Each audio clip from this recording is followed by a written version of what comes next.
Hello guys, good morning. So welcome back to my YouTube channel. This is Otoboyson.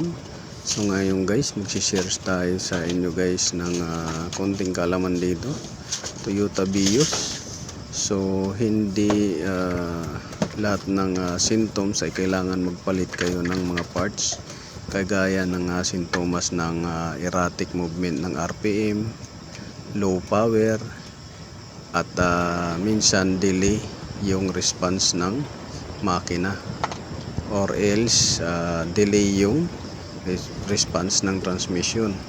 So wag kayo kagad bibili ng mga pyesa unless ma-check muna ng trusted mechanic or technician ninyo. So dito guys, ito yung sinasabi ko sa inyo na kailangan ng linis lang. So ito yung intake port ng Toyota Vios na makina 1.3. So kailangan linisan lang yan para bumalik yung power nya. Ito naman yung mga kailangan ninyo na mga parts at lilinisin. So pag nalinis niyo yan guys, babalik uli sa dati niyang performance. Lalakas uli yung makina. Mawawala yung palyado, mawawala yung erratic movement ng RPM, mawawala yung low power at delay ng power ng makina. So responsive na siya pagka nalinisan ninyo guys. So check nyo lang guys dyan sa picture natin na binigay sa inyo kung ano yung mga kailangan linisin at kailangan na bilhin ninyo para magkaroon ng magandang performance yung mga panglinis. So dito makikita ninyo, yan yung mga all parts na ating tinanggal: intake manifold, throttle, injector, spark plug, fuel rail, air filter, at mga hoses at saka BBT.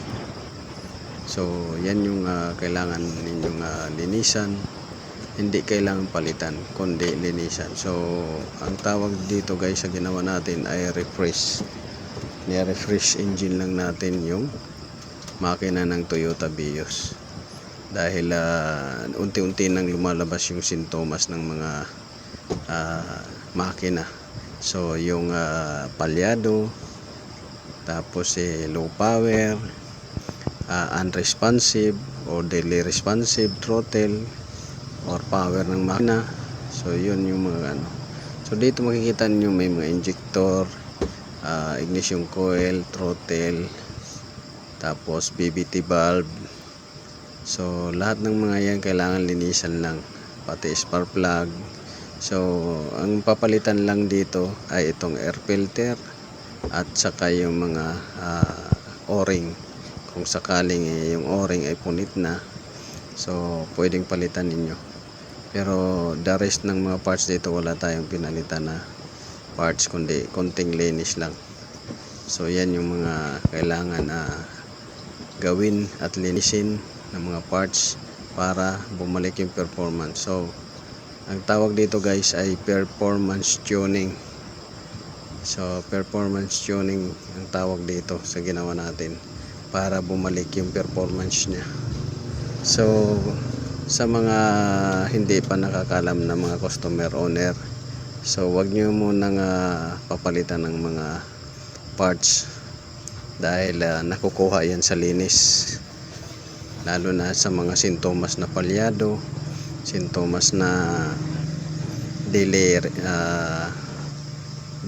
response ng RPM, erratic movement RPM, at unresponsive engine. So konting linis lang yan. So sana nakakuha kayo ng konting kalam dito guys sa ating binigay na video kung ano dapat ang mga lilinisin. So ito pwede kayo mag DIY kagaya nitong throttle. So linis lang yan, mawawala na yung erratic movement ng RPM ninyo. Kung sa palyado naman, linis lang din ng spark plug at saka injector, mawawala na yung palyado. Tapos check nyo rin yung ignition coil nyo, baka maya basa lang yung gilid kaya nag jump spark na yung kuryente. So yan lang guys, this is Autoboyson. Naway nakakuha kayo, so konting kalaman. Don't forget to like, share, subscribe my YouTube Boyson, at pakisupport na rin guys ng ating page, Ubic Works TV, Autoboyson, at Ubic Iris Sarcon. Yan yung page natin tatlo, para marami pa tayong may share at matulungan na mekaniko at mga customer owner. God bless you all.